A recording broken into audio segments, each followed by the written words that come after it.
तालियों में कमी नहीं होनी चाहिए क्योंकि आज हमारे साथ जुड़ रहे हैं बाबा बागेश्वर। और बाबा, आपको मैं कहना चाहती हूँ, आइए बैठिए, पानी पी लीजिए। ठठरी बांधते बांधते शायद थक गए होंगे। आज कहाँ से किसकी ठठरी बांध कर आ रहे हैं? हम अभी दिल्ली के बगल में मेरठ है। मेरठ में 5 दिवसीय हनुमान जी के एक चरित्र की कथा चल रही है। उस कथा के मध्य में थे, पूरी रात उस क्रम में रहे। प्रश्नोत्तरी का एक क्रम था। सुबह तक फिर सेवा पूजा करके, जल्दी जल्दी सेवा पूजा करके आपके इस उत्सव में आने का हमें सौभाग्य मिला। और ठठरी बारना एक हमारा कोई उद्देश्य नहीं है। हमारा उद्देश्य सिर्फ ये है कि हम अपने विचारों से और अपने कार्यों से लोगों को प्रेरित कर सकें। लोग प्रेरित तो बहुत होते हैं आपसे, जहां जाते हैं भीड़ लग जाती है और कुछ लोग परेशान भी हो जाते हैं ये भीड़ देखकर। उल्लुओं को दिन से दिक्कत होती है, कुत्तों को घी से दिक्कत होती है। हमने ऐसा सुन रखा है कि गधों को सेहत से दिक्कत होती है। अब किसी को दिक्कत है तो ये उसकी निजी परेशानी, ना कि हमारी कोई दिक्कत है। अगर हमसे किसी को दिक्कत है तो उसे मोबाइल बदल लेना चाहिए या चैनल बदल लेना चाहिए, जरूरत पड़ने पर टीवी बदल लेनी चाहिए, क्योंकि हम जैसे हैं वैसे ही रहेंगे। हम किसी की आत्मा को ठेस पहुंचाने के लिए ना बोलते हैं ना कोई कार्य करते हैं। हम अपनी संस्कृति और सनातन को बढ़ाने के लिए कार्य करते हैं और वो मरते दम तक करते रहेंगे। बड़ी बात कह रहे हैं। मैं तो सुन रही थी आप मेरठ में कह रहे थे कि अच्छा हुआ मेरी शादी नहीं हुई। ऐसा क्यों? हिंदू राष्ट्र बनाने में, सनातन को आगे ले जाने में शादी नहीं करनी है, ऐसा तो नहीं, ऐसा हमने कोई कमिटमेंट नहीं किया। तो शादी करेंगे? हाँ, पक्का है। कब? ये भी आप नई घोषणा मत करवा देना कि हम नहीं करेंगे। तो हमारा नंबर तो लाइनें लगी होंगी। नहीं, ये माता पिताजी हमारे गुरुजी इस पर निर्णय लेंगे। परंतु गृहस्थ जीवन में जाना बुरा नहीं। कई बार परिस्थितियां बड़ी विचित्र होती हैं और हमारा उद्देश्य ये है कि हमारे द्वारा ऐसा कोई कदम ना उठे जिससे करोड़ों सनातनियों को नीचा देखना पड़े। इसलिए प्रत्येक कदम बहुत धैर्यता के साथ और बहुत झाड़ फूंक करके हमें रखना है। इसलिए हम गृहस्थ में जाएंगे। मन में कुछ सोचा है? कौन, कैसा? अभी ऐसा नहीं सोचा है। कब सोचेंगे? पहले कुछ संकल्प हैं, कुछ सपने हैं जो हम जगते हुए देखते हैं, उन्हें पूरा करना है।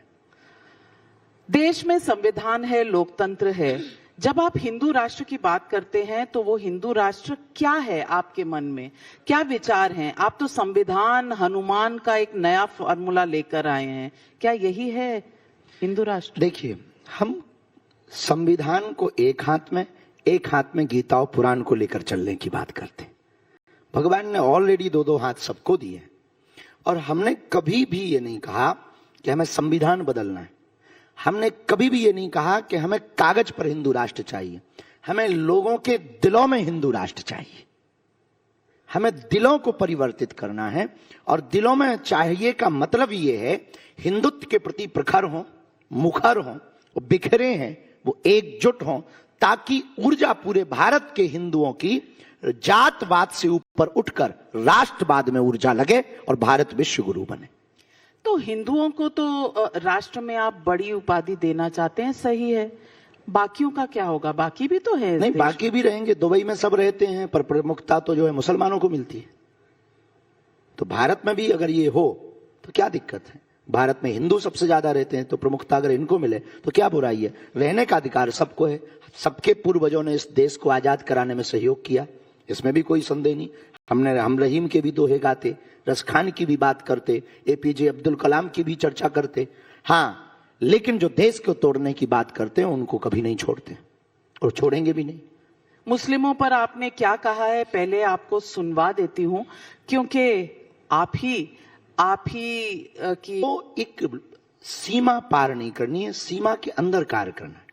कायदे का मतलब यह है कि आप रोडों पर नमाज क्यों पढ़ेंगे जब ऑलरेडी मस्जिद हैं? हम हनुमान चालीसा पढ़ते हैं तो कई बार कहते, वाह बताओ इनको जेल डाल दो। रामचरितमानस को क्यों जलाएंगे? गौ माताओं को क्यों काटेंगे? पालघर के संतों की निर्मम हत्या क्यों करेंगे? भारत तेरे टुकड़े होंगे, ये बार बार नारे क्यों देंगे? गजवाए हिंद की सोच क्यों रखेंगे? ये भारत राम का है, अकबर का नहीं या बाबर का नहीं, ये रघुवर का देश है।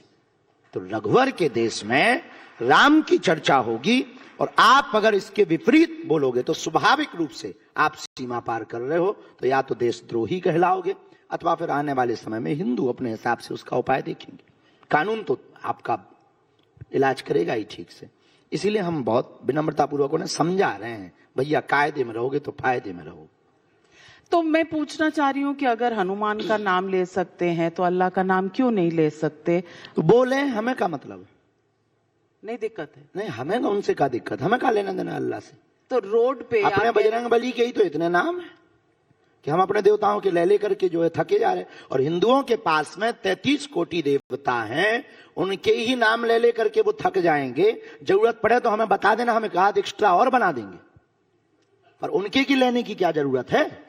सबको अधिकार है अपने अपने पूर्वजों को मानने का, सबको अधिकार है अपने अपने धर्म को मानने का, सबको अधिकार है अपने अपने मजहब को मानने का। हम तो यही कहेंगे, भैया अपनी अपनी पूजा करो, अपना पाठ करो, अपना जप करो, पर इसका मतलब ये नहीं है कि आप दूसरे के भगवान को नीचा दिखाओ।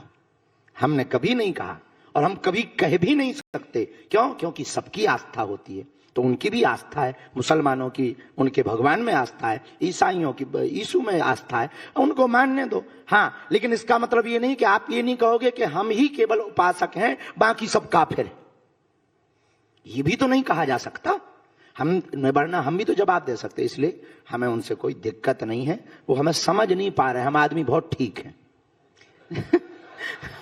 आप आदमी बहुत ठीक हैं, ये तो आपके फॉलोअर्स जानते हैं, और आपके तो इतने फॉलोअर्स हैं, इतने भक्त हैं कि आदमी ठीक होंगे तभी आपके भक्त हैं। अब इसका निर्णय तो अभी समय पे है। जल्दबाजी में किसी को अपना बनाना हम बहुत अच्छा नहीं समझते।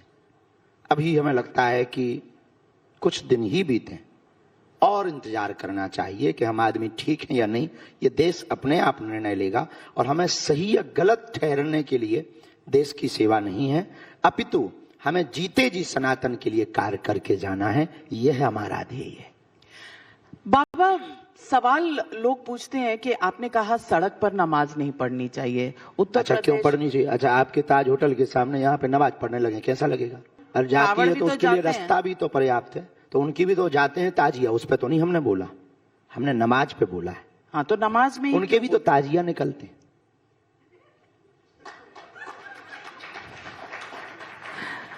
अखिलेश जी ने कहा है कि उन्हें गौशाला से बदबू आती है, उसके लिए वो इत्र को बढ़ावा देते हैं। वो इत्र वाले लोग हैं।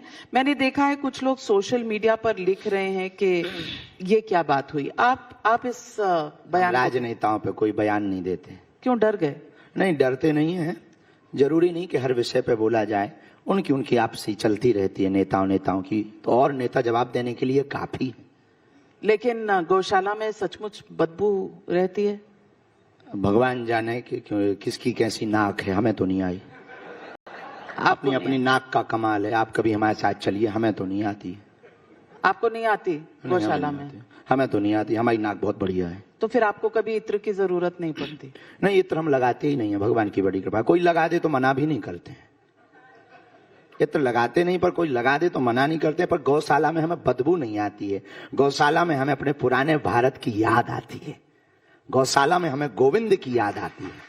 गौशाला में हम जब जाते हैं तब हमें पता लगता है कि यही गौशाला है, ये वही गौएं हैं जिनके पीछे हमारे गोविंद भागे। गोविंद का मतलब भारत का अस्तित्व पीछे पीछे गया। गोविंद का मतलब भारत का आने वाला भविष्य पीछे पीछे गया। गोविंद का मतलब इस देश का प्रेम पीछे पीछे जिस गौ माता के पीछे दौड़ा हो, वहां हमें बदबू नहीं आती, वहां तो हमें सुगंध आती है। ये थोड़ी विचित्र बात नहीं है कि यादव जो कृष्ण जी के वंशज हैं उन्हें बदबू आती है गौशाला? हम कह नहीं सकते हैं, उनका निजी मामला है। कैसे? उनका आप तो बहुत ज्ञानी हैं। नहीं, ज्ञानी इसका मतलब ये थोड़ी कि किसी की बात विषयों पर हर विषय पे बोला जाए। नेताओं के विषय से तो हम बहुत दूर हैं। क्यों? नेताओं से आप नेता तो आप... नहीं, रास्ते सबके अलग अलग होते हैं। अब हमारे साइकिल वाले को कहो कि पर्चा बना दे, वो थोड़ी बनाएगा। लेकिन किसी हाथी वाले को कहो भैया पर्चा बना दे, तो वो अपना उनका विषय, हमारे एक अपना अध्यात्म का अलग विषय। लेकिन बीजेपी वालों के साथ तो आपके बहुत अच्छे हमारी सबसे बनती है। हमारी तो कांग्रेस में कमलनाथ जी से भी बनती है। उनकी कांग्रेस में बनती है? अब उनकी नहीं बनती है, उनका वैसा, लेकिन हमारी तो कमलनाथ जी से भी बनती, दिग्विजय सिंह जी से भी बनती, उनसे भी खूब बातें होती, उनके घर भी हम जाते, कमलनाथ जी की यहाँ कथा भी सुनाने गए, और सपा के भी 2-3 विधायक जुड़े हैं, वो भी धाम आते। तो हम किसी पार्टी के नहीं है, हमारी ऑलरेडी खुद की पार्टी है बजरंगबली की। अच्छा, हाँ, खुद की बजरंगबली की पार्टी? हाँ, बजरंगबली ऑलरेडी चल रही सदियों से, जो राम का नहीं वो किसी काम का नहीं, निशान मुकद्दर है, वोट फॉर यू। अभी हाल ही में प्रधानमंत्री जी आपसे मिले, किसी को उन्होंने ऐसा छोटा भाई तो नहीं कहा, आपको तो कहा छोटा भाई, हाथ पकड़ के कुछ कह भी रहे थे आपसे? ये उनकी विशाल हृदयता का प्रतीक है, उनका विजन और मिशन इस देश के लिए बहुत अद्भुत है, और निश्चित रूप से वो 140 करोड़ देशवासियों के प्रधानमंत्री हैं, और उनका सबके प्रति बहुत समर्पण रहता है। और स्वाभाविक रूप से उन्होंने जिन शब्दों के साथ संबोधन किया, तो हम चाहते हैं कि हमारे जीवन काल में इस गरिमा को हम बनाए रखें, और ऐसा कोई कार्य ना होवे ताकि उनकी आत्मा को या भाव को कोई ठेस पहुंचे। और वो बहुत ही सहज हैं, इस बात से सहज हैं कि अमेरिका में पहुंचने के बाद ठीक छोटे से गांव में, बुंदेलखंड का एक छोटा सा गांव गढ़ा, जहां बागेश्वर बालाजी विराजमान है, उस छोटे से स्थान पर कैंसर हॉस्पिटल के उस शिलान्यास भूमि पूजन के लिए पहुंचे। तो निश्चित रूप से ये दर्शाता है कि हमारे देश का प्रधानमंत्री, हमारा देश सही हाथों में है, सही जगह पर है। जो छोटे जगह को भी बड़े बनाने का विजन और मिशन देश को सौंप दे, वही बढ़िया होता है। पर आपका हाथ पकड़ के कान में उन्होंने कुछ कहा, लोगों को जानने की जिज्ञासा है, क्या कहा? ऐसा कुछ खास कहा नहीं है, कुछ मैटर जो है गोपनीय ही रहना चाहिए। हर राज खुल जाएगा तो मामला बिगड़ जाएगा। ऐसा क्या गोपनीय कह दिया? अब तो और जाने की जिज्ञासा हो गई। देखिए, हमारे जितने दर्शक हैं, हमारी ऑडियंस है, सब जानना चाहते हैं। जिज्ञासा बढ़ा दी, सस्पेंस बढ़ा दिया आपने। नहीं, ऐसा कुछ नहीं। हम कौन सा वो फिल्म आई थी कटप्पा वाली, बाहुबली? हाँ, बाहुबली, कि किसने मारा, हम चाटा मारा, क्यों मारा? ऐसा कोई सस्पेंस नहीं बढ़ाना चाह रहे। बहुत सहजता के साथ में बालाजी के उन्होंने दर्शन किए। एक आध्यात्मिक रूप, जो बारीकी के साथ एक आध्यात्मिक रूप होना चाहिए, वो यशस्वी माननीय प्रधानमंत्री जी के अंदर है। और एक आध्यात्मिक रूप के साथ जब वो माता जी से मिले, तब बड़ी अद्भुत बात ये थी कि बेटा कैसा हो वो माननीय प्रधानमंत्री जी के अंदर है, और देश का नायक कैसा हो वो छोटे से गांव जाकर के कैंसर हॉस्पिटल का भूमि पूजन करके उन्होंने बताया। सर्व गुण है उनकी, वो सहजता, उनका वो विजन, उनका वो चलना। हमें यूं लगता है, किसी को बुरा भी लग सकता है, और ये कोई तारीफ के कसीदे नहीं पढ़े जा रहे हैं, वो किसी दल के आदमी नहीं है, वो दिल के आदमी है। बड़ी बात कह दिए। राहुल गांधी के दिल में नहीं जा पाए? राहुल गांधी के दिल में शायद नहीं है मोदी जी। कह नहीं सकते हैं, वो उनका अपना अपना विषय। अब आप बहुत पीछे हट जाते हैं। नहीं, हम कभी भी हमने ऐसे बयान दिए नहीं नेताओं पे। नहीं, पर आपने कहा सबके दिल में, तो राहुल गांधी भी तो भारतीय हैं, उनके भी दिल में होने ऐसे जरूरी नहीं है कि सबको स्वीकारोक्ति हो। हम यहाँ बैठे हैं तो कई लोगों के दिमाग भी खराब होंगे, इसी हॉल में खराब हो। अरे आ गया, अब ये क्या बोलेगा, अब ये हिंदू मुसलमान करेगा, अब ये नया करेगा, देख लो जरा, इनके भी मजे ले लो, ये भी आजकल खूब ट्रेंड में चल रहे हैं। तो कई लोगों के ऐसे सांप लौट रहे हैं, कई लोग इसीलिए इसी चक्कर में वो हंस भी नहीं पा रहे हैं कि कब पूरा निकले सेशन, कब जावे। कुछ तो ताली तब बजाएंगे जब कोई नया आएगा। तो जरूरी थोड़ी कि सब स्वीकार करें, पर जो स्वीकार कर रहे हैं हमें उन्हें देखना है। इन जो नहीं स्वीकार कर रहे उनके चक्कर में कम से कम जो स्वीकार कर रहे उन्हें तो ना भूल जाएं। आप डरते नहीं हैं, निडर हैं। नहीं, इतने ज्यादा भी निडर नहीं कि आप शेर के पिंजरा में फेंक दो। निडर है, पर इतने निडर नहीं है कि अब आप लोग मिसाइल में लगा दो कि जा पाकिस्तान बॉर्डर पे खड़ा हो जा। तो थोड़ा विचार करना पड़ेगा। हाँ, ये है बेबाक है। बेबाक का मतलब हमारे यहाँ कोई कमी नहीं है और कोई अवगुण नहीं है। जो है वो सामने भी है, अंदर जो है वो बाहर है। तो इसलिए हम निडर हैं, और हमें लगता है हनुमान जी का भक्त ऐसा ही होना चाहिए, क्योंकि ना किसी से लेना है, उधो का लेना नहीं, माधो का देना नहीं, तो डरना किस बात का। बिल्कुल। और बजरंगबली का जो भक्त हो, वो तो नासे रोग हरे सब पीड़ा। हनुमान जी की दया। योगी जी ने अपने एक पॉडकास्ट में ऐसा क्या कह दिया कि विरोधी खेमे में आग लग गई है। खासकर संभल ही सच है और मथुरा में कोर्ट उन्हें रोके हुए हैं। आपको क्या लगता है, कोर्ट की वजह से सब कुछ रुका हुआ है? कोर्ट, देखो, यह देश की व्यवस्था न्याय प्रणाली से चलती है, संविधान से चलती है।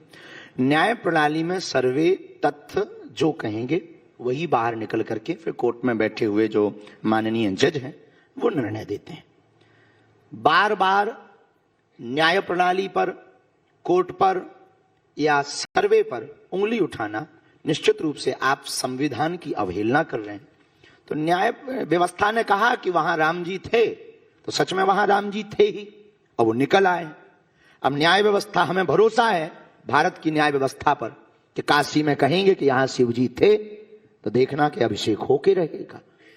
अब मथुरा में तो है ही है, अब संभल में जो जुगनू जग गई है। इस बात से हमको दुख लगा कि अगर आप गलत नहीं हैं तो आपको पत्थर मारने की क्या जरूरत है। हम जैसे गलत नहीं है तो आप चाहे जहां ले चलो, चाहे जहां से हमसे प्रश्न पूछो। अभी आप सबमिट में लेवा ले आए, हम तो कहते हैं छत पे भी टांग दो। तो जैसे हैं हम वैसे ही बोलेंगे, चाहे इनके सामने बैठा दो और चाहे आप अंग्रेजों के सामने बैठा दो जिन्हें कुछ समझ में भी नहीं आए, तब भी हम ऐसे ही बोलेंगे, क्योंकि हम जैसे हैं हम वैसे ही तो रहेंगे। उसी प्रकार संभल में जो है वो तो निकल करके ही रहेगा। आप पत्थर मार करके ये सिद्ध करना चाह रहे हो कि हम जो है कानून के साथ नहीं है, संविधान के साथ नहीं है। इससे सिद्ध होता है कि इनकी दाल में काला नहीं है, इनकी दाल ही काली है। ये काली दाल कब से पसंद आने लग गई विरोधियों को? काली दाल पता नहीं है, उनको तो हमेशा से आती रही।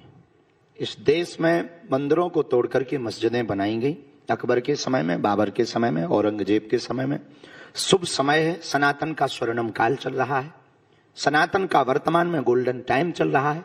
हिंदू जाग रहा है, हिंदू अपनी भावनाओं को कंट्रोल में रखकर अपनी बात को प्रखरता के साथ, मुखरता के साथ रख रहा है, और हिंदू के अंदर हिंदुत्व जाग रहा है। ये सबसे बड़ी उपलब्धि इस देश की है कि देश एक नई क्रांति की तरफ है। अब तक देश में ओम देव हो शांति रंतरिक्षगुं शांति पृथ्वी शांति रापा शांति जैसे मंत्रों का पाठ किया गया। अब एक देश नई श्लोक की यात्रा पर निकला है। ओम देव हो क्रांति रंतरिक्षगुं क्रांति पृथ्वी क्रांति रापा क्रांति की यात्रा पर देश निकला है। ये हिंदुओं को घटने नहीं देंगे का क्या मतलब है? क्या करेंगे, कोई प्लान है?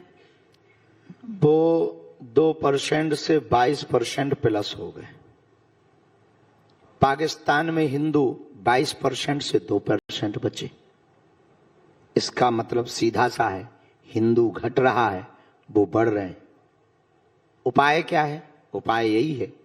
अब हमसे किसी ने कहा, अब हम कहेंगे तो लोग कंट्रोवर्सी हो जाएगी, कई लोगों को सांप लौटेंगे सीना पे, और उसे भी कोई दिक्कत नहीं, वो लोग पानी पी लें, हमें क्या दिक्कत।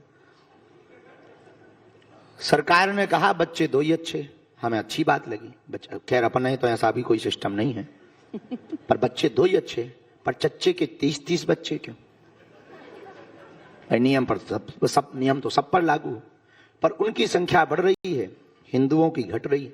घटने के कारण कोलकाता में आप दुर्गा पंडाल लगाने में दिक्कत, कोलकाता की डॉक्टर बिटिया का कांड, मणिपुर लगातार जल ही रहा है, बहराइच की घटना अभी कुछ दिन पहले ही घटी, नूह मेवात की घटनाएं लगातार घटी ही घटी, कन्हैया लाल दर्जी राजस्थान में बेदर्दी के साथ मारा गया, चाकू मारी गई, हेमराज नाम के बालक को भी मारा गया, गाय की पूंछ काट करके भीलवाड़ा में राजस्थान में चढ़ाई गई हनुमान जी के ऊपर।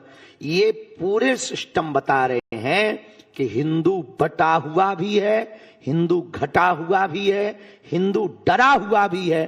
तब तो अपने ही राम के राष्ट्र में 500 सालों तक अपनी ही लड़ाई लड़ने के लिए वो कोर्ट का सहारा लेता रहा, और कोर्ट से जीत कर जब आया तब वो राम मंदिर बना पाया, तब वो रामलला को बैठा पाया, जहां रामलला ऑलरेडी थे ही, अभी कृष्ण जन्मभूमि मिली नहीं है। इससे सिद्ध होता है हिंदू घट रहा है, हिंदू बहुत डरपोक है, हिंदू बहुत बुजदिल की स्थिति में है। इसलिए इन परिस्थितियों का निर्माण हुआ है। इसीलिए हम चाहते हैं हिंदू घटे ना, हिंदू मिटे ना, हिंदू टूटे ना। ऑलरेडी 1947 में मजहब के नाम पर जब भारत का एक टुकड़ा जा चुका, पाकिस्तान बन चुका, तो शेष बचे हुए टुकड़े को हिंदू राष्ट्र बनाने में क्या दिक्कत है? लेकिन 20%, 80% जो है वो 20% से डरा क्यों हुआ है, बुजदिल क्यों बना हुआ है? इसीलिए डरा हुआ है क्योंकि उनके छोटे छोटे बच्चे भी संविधान को मिटाने की ताकत रखते हैं और उनके हाथों में हथियार होते हैं। हिंदू सिर्फ माला में ही फंस गया, भाला छूट गया। इसीलिए ये हाल है। सबके हाथों में तो नहीं होते इस तरह के। सबके हाथों में नहीं होते, पर एक दो के ही हाथों में, उनके में तो बम आते हैं ना, उनके तो बम आते हैं। बम में ये एक दो हॉल तो ऐसे उड़ ही जाएंगे। नहीं, पर 80% होने के बावजूद आप कह रहे हैं हिंदू उसके पीछे एक रहा कारण है। यहां हिंदू है ही कौन? या तो ब्राह्मण है, या क्षत्रिय है, या वैश्य है, या जाट है, या बर्मा है, या शर्मा है, या गुर्जर है। पहले ये हिंदू तो बने, कट्टर हिंदू तो कहलाएं, तब तो भारत के उन लोगों को पता लगेगा। तो या तो ये क्षेत्रवाद के नाम पर बंटते हैं, या फिर ये भाषावाद के नाम पर बंटते हैं, या फिर ये जातिवाद के नाम पर बंटते हैं। इसलिए इस देश में हिंदू नहीं है। या तो कोई क्षेत्रीय वाला व्यक्ति होता है, या कोई जात वाला हिंदू होता है। जिस दिन जातवाद से, कास्टिज्म से ऊपर उठकर राष्ट्रिज्म की तरफ ही भारत का हिंदू जाएगा, उसी दिन 20% वालों को पता लगेगा हिंदू भी कम नहीं है। लेकिन अगर आप कह रहे हैं, विरोधी दलों का तो कह रहे हैं कि कास्ट सेंसस चाहिए, पीडीए चाहिए, हमें रिजर्वेशन चाहिए, आरक्षण होना चाहिए पिछली जातियों के लिए। तो ये सब गलत है क्या? हम किसी की बात को तो नहीं कह सकते, अपनी बात को कह सकते हैं कि डिवाइड करके भारत की पावर को अलग अलग जगहों पर क्षेत्रवाद, भाषावाद या जातिवाद के नाम पर क्यों बर्बाद करना। एक काम करो ना, 2 जातियां इस देश की होनी चाहिए, एक अमीर की, एक गरीब की। बड़ी बात कह रहे हैं। आपने कहा वक्त आ गया है कि एआई के बाद एचआई को बढ़ावा मिले, लोगों को हिंदुत्व की वैक्सीन लगे। ये कौन बना रहा है वैक्सीन? कैसी वैक्सीन है? कोशिश तो हम ही कर रहे हैं। हमने ये कहा है कि अभी वर्तमान में सबसे ज्यादा जलवा आर्टिफिशियल इंटेलिजेंस प्रकल्पों पर हम कार्य करना चाह रहे हैं। सपना है, संकल्प है, करेंगे, हम कोशिश करेंगे, कोई ना कोई पूर्ण करेगा, हनुमान जी पूर्ण करवाएंगे। ये जो वैक्सीन बन रही है, इसकी लेबोरेटरी कौन है और किस पर टेस्टिंग कर रहे हैं? अभी टेस्टिंग तो खुद ही पे चल रही है, और इसके बाद में फिर धीरे धीरे बताएंगे, सिंपल बाद में आएंगे। तो आप यात्रा भी कर रहे हैं, जहां जा रहे हैं यात्रा कर रहे हैं, लोग परेशान हो रहे हैं। अब आप दिल्ली से भी एक यात्रा शुरू करने वाले हैं, ब्रज यात्रा। इस देश में यात्राएं ही सफल हुई। राम की वनवास यात्रा, महात्मा गांधी की दांडी यात्रा, इससे सिद्ध होता है कि देश यात्राओं का है और देश में यात्रा सफल होती है। भारत जोड़ो यात्रा, बहुत सी यात्राएं हैं। वो भी तो थी रथ यात्रा, कलश यात्रा, तो राम मंदिर के लिए भी एक यात्रा निकली थी। तो यात्राएं इस देश में सफल हुई, इसमें कोई संदेह नहीं है। और यात्राओं में हमारा ध्येय आंदोलन खड़ा करना नहीं है, हमारा ध्येय आंदोलित करना है। आंदोलित करने का मतलब हम तलवारों की लड़ाई पर कभी भरोसा नहीं रखते, हम विचारों की लड़ाई पर भरोसा रखते हैं। और हमें ना तो नेता बनना है, ना किसी पार्टी को वोट दिलवाना है, हमें सिर्फ लोगों के हृदय में और दिल में हिंदुत्व की विचारधारा को भरना है, गांव गांव घर घर जाकर के भरना है। ये काम हम कोई अनोखा नहीं कर रहे। 1400 ईस्वी में रामानंदाचार्य महाप्रभु जी ने किया था, आदि जगतगुरु शंकराचार्य महाप्रभु जी ने किया था, उनके बताए हुए पथ चिन्हों पर हम कर रहे हैं। तो हमें नहीं लगता कि हम कुछ नया कर रहे हैं। बड़ी बात कह रहे हैं आप अभी हाल ही में गोपालगंज गए थे, बड़ी खलबली मचा दी। ऐसा लगता है कि लोगों का कहना आप बीजेपी के एजेंट है, जहां जहां चुनाव होता है वहां वहां आपके कदम पड़ जाते हैं। मेरठ में चुनाव है, आने वाला है 27 में। तो 27 तो ऐसे तो पूरे देश में आने वाले हैं। मतलब हम घर से ही ना निकले, धन्य है विचारधारा के लोग। क्या विचार है, हमारे बाल बच्चे भूखे मरे हैं? अरे चुनाव तो पूरे देश भर में और आते ही रहते हैं। हम तो पूरे देश में भ्रमण कर रहे हैं। जहां अभी हम मुंबई जाने वाले 3 तारीख से, वहां पर 14 तारीख तक कथा है, बागेश्वर हनुमान जी की प्राण प्रतिष्ठा है 14 तारीख को। अब बताओ, वहां तो नहीं है चुनाव, लेकिन हम वहां जा रहे, वहां की कोई बात ही नहीं कर रहा। ये लोग जो कुछ हैं, उन महापुरुषों को कहेंगे भैया हमको राजनीति से दूर रखो, हम ना काऊ के एजेंडा फेजेंडा है, हमारी खुद की पार्टी बनी धरी है, हम काऊ की पार्टी के खिलाने क्यों जाएंगे और हमारा क्या फायदा उसमें। साधु किसी का नहीं होता है, गंगा किसकी है? जो जाए उसकी है। सूर्य किसके हैं? जो रोशनी ले उसकी है। चंद्रमा किसके हैं? जो भाई शीतलता ले उसकी। हवा किसकी है? जो भाई सूंघे उसकी है। उसी प्रकार बागेश्वर बाबा किसके हैं? जो आए उसके हैं। आपकी पदयात्रा कभी यूपी में, कभी बिहार में, कभी एमपी में, लोग पूछते हैं कहीं आप ऐसा तो नहीं चक्कर चल रहा कि आप खुद की ही पार्टी बना डालें? ना, मैं नहीं बनाना है। क्यों डरते? जब बनी बनाई है, अब क्या हलवा बनाएंगे? ऑलरेडी बनी बनाई है, आदिकाल से बनी हुई है हनुमान जी के नाम की। और हमको पार्टी इसलिए नहीं बनानी है कि अध्यात्म और राजपीठ दोनों अलग अलग हैं, व्यासपीठ और राजपीठ दोनों अलग अलग हैं। दोनों देश को चलाने की व्यवस्था है। धर्म से राजनीति चलती है, पर राजनीति से धर्म नहीं चलता है। बाप को, भाई बेटा बाप को ना माने तो बाप की क्या गलती? अब कोई बेटा बाप को ना माने तो इसमें बाप की क्या गलती? अब कोई पत्नी पति को ना माने तो पति क्या कर ले? अब वो पत्नी के संस्कार ऐसे होंगे।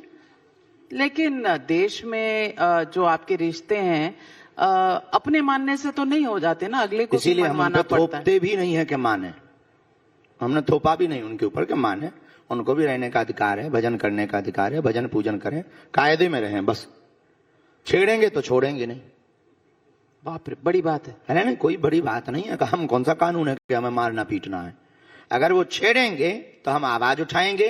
कल तक हिंदू चुप थे, अब हम चुप नहीं बैठेंगे, बस ये बात है। ना हमें हिंदू मुसलमान चाहिए, ना हमको हिंदू ईसाइयत चाहिए। हम इस देश में युद्ध नहीं चाहते, हम इस देश में पुनः बुद्ध चाहते हैं। इसीलिए वो कह रहे हैं कि मुसलमानों को देश में पीड़ित करने का, डराने का काम चल रहा है। अब वक्फ का बिल आ रहा है, वक्फ में संशोधन हो जाएगा, क्या ये डराने के लिए हथियार है? नहीं, बात ये है कि देखो भाई, अगर मुसलमानों को डराने का काम चल रहा होता तो आप विचार करो, संख्या बढ़ती। 100 मुसलमानों के बीच में एक हिंदू सुरक्षित नहीं है, लेकिन 100 हिंदुओं के बीच में एक मुसलमान सुरक्षित है। ये हम लोगों की उदारता है। ये तो योगी जी की लाइन थी, आपने ले ली? नहीं, हमने नहीं ली लाइन। तो शब्द तो किसी के नहीं होते, सबके होते हैं। चलो दूसरा सुनो, अपनी सुन लो। भारत में मुसलमान बढ़ रहे हैं, पर पाकिस्तान में हिंदू घट रहे हैं। अब बताओ डरा हुआ कौन है, हम या वो? तो ये उनके जो लोग कह रहे हैं, उन लोगों को दिमागी दिक्कत है। इस प्रकार की बातें उन्हें बोलने से बचना चाहिए। लेकिन आप बाकी मानते हैं कि वक्फ बोर्ड हट जाना चाहिए? आपने तो सनातन बोर्ड की भी बात की थी, क्या सनातन? नहीं, हमने उसमें सुधार कर लिया। सुधार चाहिए वक्फ बोर्ड? नहीं, हमने सुधार कर लिया खुद ने। अच्छा। अपने ही बयान पे सुधार किया। अच्छा। अगर सनातन बोर्ड बनाएंगे तो वक्फ बोर्ड को पक्का कर देंगे। अगर सनातन बोर्ड बनेगा तो वक्फ बोर्ड पक्का हो जाएगा। इसलिए हमने निर्णय ले लिया कि हमें सनातन बोर्ड नहीं चाहिए, वक्फ बोर्ड भी नहीं चाहिए। अच्छा, तो संशोधन नहीं, वक्फ बोर्ड ही चाहिए ही नहीं। क्या जरूरत है? पाकिस्तान में तो हिंदू बोर्ड नहीं है, वहां भी तो अल्पसंख्यक है हिंदू।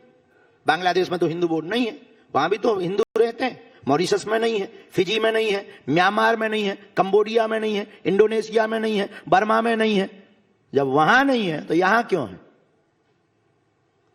हमने खुद सुधार क्योंकि वो अल्पसंख्यक है उन देशों। तो उन देशों में भी तो अल्पसंख्यक है हिंदू।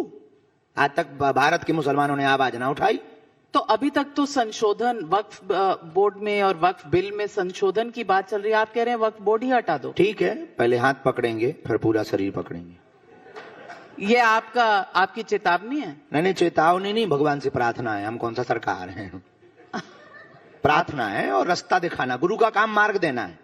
तो आज आपकी कोई नव भारत की वो देखेंगे कॉन्क्लेव, तो वो समझ जाएंगे कि अगला रास्ता ही है।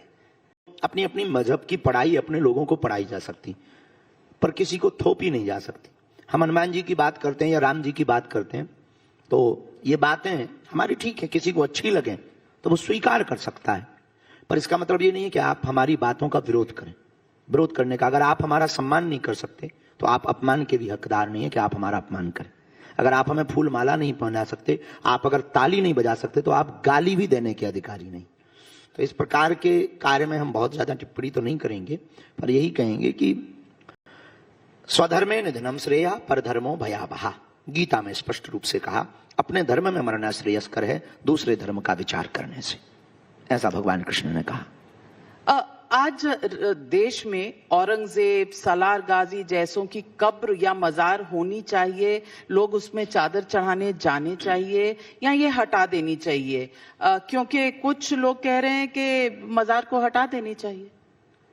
देखो, चादर के विषय में उनकी निजी आस्था है, पर कब्र के विषय में हम कह सकते हैं कि विदेशी आक्रांता देश को तोड़ने वाला इस देश में महान नहीं हो सकता, भारत को जोड़ने वाला ही महान हो सकता है। लेकिन उन्होंने कई अच्छे काम भी किए और लोग कहते हैं कि इतिहास में अच्छा, दो ठैया थप्पड़ कोई आपको मार दे फिर पानी पिला दे, आप क्या याद रखोगे, थप्पड़ या पानी? अगर आप बाबा हो आपके जैसे तो पानी याद। नहीं, हम तो भैया दूर से ही राम राम। तो बहन जी, हम यही प्रार्थना करना चाह रहे कि उसने पहले मंदिर तोड़े, फिर बाद में एक दो बनवा दिए अच्छा दिखने के लिए। इसलिए हमें लगता है कि ये सोची समझी बुद्धि का बहुत तेज रहा होगा, तो उसने बहुत अच्छी तरीके से बुद्धि का प्रयोग किया। पहले देश को तोड़ा, फिर दो मंदिर बना करके ये मैसेज भिजवाया कि हम देश को जोड़ने के लिए आए। हमें लगता है ऐसी सोची समझी हुई साजिश को पूर्णतया, और फिर भारत में अकबर, बाबर और औरंगजेब का क्या काम है? अपने छत्रपति भी शिवाजी महाराज कम है क्या? छत्रपति संभाजी महाराज कम है क्या? हमें लगता है कि उसकी आवश्यकता नहीं। लेकिन लोग कहते हैं इतिहास को मिटाया तो नहीं जा सकता।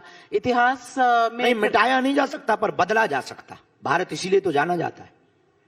इतिहास को कैसे बदलेंगे? नहीं, सुधार करके बदला जा सकता। आप भविष्य को बदल सकते हैं। नहीं, सुधार करके बदला जा सकता है। मान लीजिए कहीं पर कोई गलती भूल इतिहास में हो गई हो, तो वहां पर सुधार करके नई चीज रख देनी चाहिए, अपने आप बदल जाएगा। लेकिन जो लोग औरंगजेब को मानते हैं कि औरंगजेब पर हाँ, तो अपने घर पे उसकी कबर बना लें, कोई दिक्कत नहीं। अब मानते हैं तो हम क्या करें? अब आप रोड पे थोड़ी बनाओगे या फिर नव भारत टाइम्स के आप स्टूडियो के सामने बनाओगे? अपने घर पे बना लें। बागेश्वर धाम पे थोड़ी बनाओगे? जो मानते हैं, जैसे हम हनुमान जी को मानते हैं, तो हम रोड पे थोड़ी बनाते हैं। अब अपने घर पे ही रखें, बागेश्वर धाम पे ही रखें, बढ़िया। मैं जो श्रद्धावान है उनके घर पे बालाजी को ले जाते हैं, लो भैया दर्शन करो, पूजन करो, भजन करो। तो जिनको भी उनसे श्रद्धा प्रेम हो वो अपने घर में धर लें, झंझट खत्म। लेकिन वो कहते हैं कि आप एक धर्म विशेष को टारगेट करते हैं। नहीं, ये टारगेट करना नहीं है। धर्म विशेष को टारगेट करते तो ये पीजे अब्दुल कलाम को थोड़ी स्वीकार करते। धर्म विशेष को टारगेट नहीं करते हैं। रहीम रसखान के थोड़ी गीत गाए जाते हैं, ना।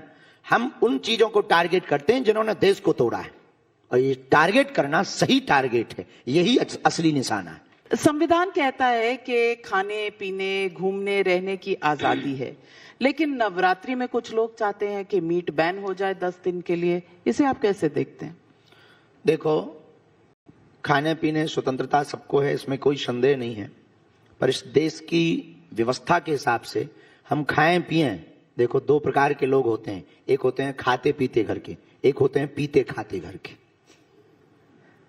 पर हमारे दोनों में फर्क क्या है?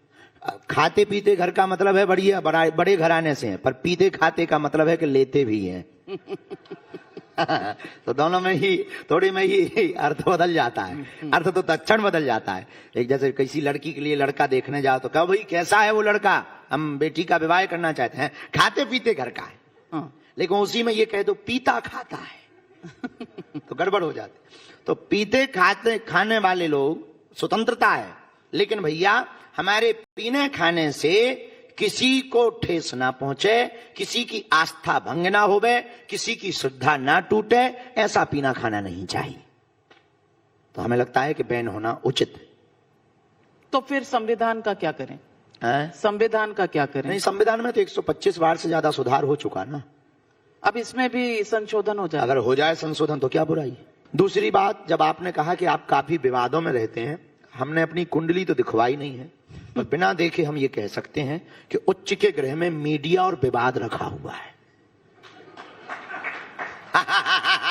आप दोष भी हमें ही दे देते हैं और हमारी वजह से आपकी पूरी दुनिया में चर्चा हमारी पहुंचती है। ये हमारे जीवन का सबसे बड़ा श्रेय है, और इस भारत का जो चौथा स्तंभ है मीडिया, उन सब का स्नेह है कि हम अपनी बातों को रख पाते हैं आपके माध्यम से पूरे भारत के सामने। इसके लिए हम जीवन पर्यंत तक ऋणी रहेंगे मीडिया के, इसमें किंचित मात्र संदेह नहीं। पर हम अपनी कुंडली की बात बता रहे हैं।